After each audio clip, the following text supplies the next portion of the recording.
फौजी की पत्नी। वो फौजी के साथ ब्याह कर ससुराल आई थी। कुछ ही दिन की छुट्टी मिली थी फौजी को। फौजी जानता था कि छुट्टी खत्म होने के बाद कई महीने विरह की आग में जलना पड़ेगा, उसे भी और उसकी पत्नी को भी। लेकिन विरह की घड़ी कुछ ज्यादा ही जल्दी आ गई। छुट्टियां रद्द कर दी गई थीं। कारगिल में जंग शुरू हो चुकी थी। 10 दिन पहले ही आने का बुलावा आ गया। फौजी की पत्नी के चेहरे पर मायूसी साफ दिख रही थी। उसके नैनों की चंचलता खो गई थी। भरे सागर जैसी गहरी आंखों से पानी बस बांध तोड़कर बहने को तैयार था।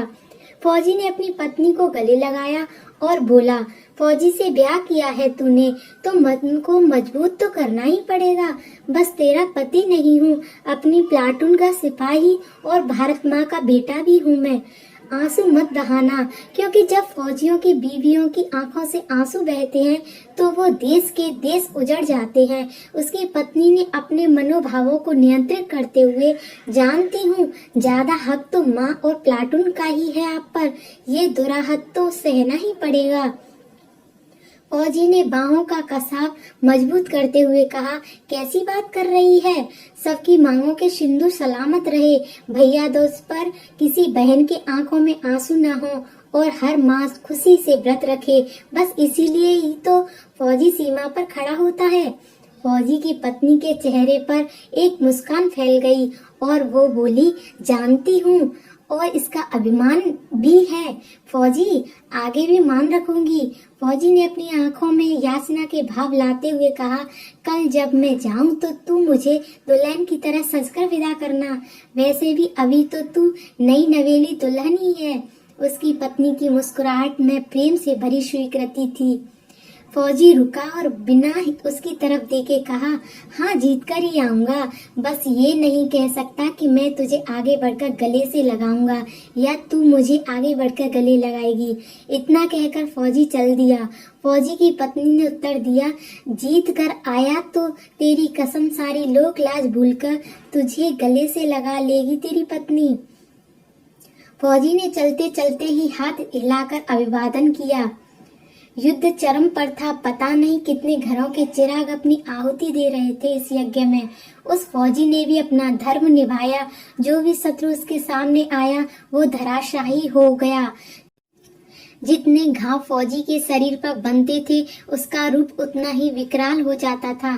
काल प्रतीक्षा कर रहा था उसकी पूर्णाहुति की इस राष्ट्र यज्ञ में, लेकिन शायद उसके विकराल स्वरूप को देखकर काल भी ठिठक गया और जब तक उस फौजी ने मोर्चा न जीत लिया, काल भी उसके निकट नहीं आया।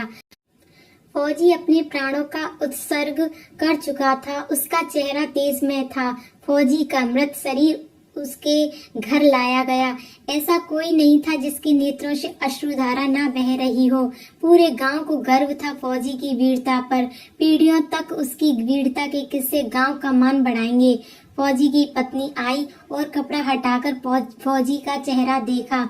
चेहरे पर कुछ लगा था। उसने उसे हटाया और दोनों हाथों से बलैया लेते हुए बोली, कितनी सस्ती है वर्दी मेरे फौजी पर, किसी की नजर ना लगे।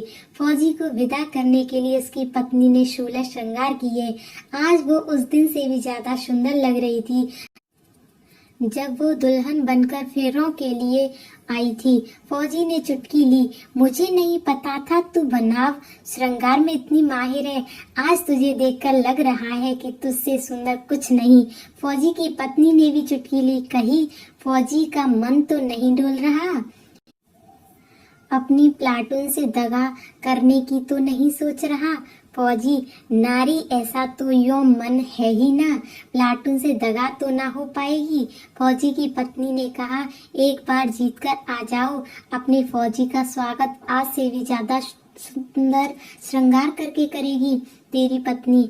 ऐसा श्रृंगार जैसा किसी ने कभी नहीं किया होगा। फौजी ने आश्चर्य से कहा, इससे भी ज्यादा सुंदर हो सकता है कुछ? फौजी की पत्नी ने कहा, जीतकर वापस आना और खुद देख लेना। फौजी ने प्रेम से परिपूर्ण मुस्कान से उत्तर दिया, लेकिन कुछ नहीं बोला और मुड़कर चल दिया।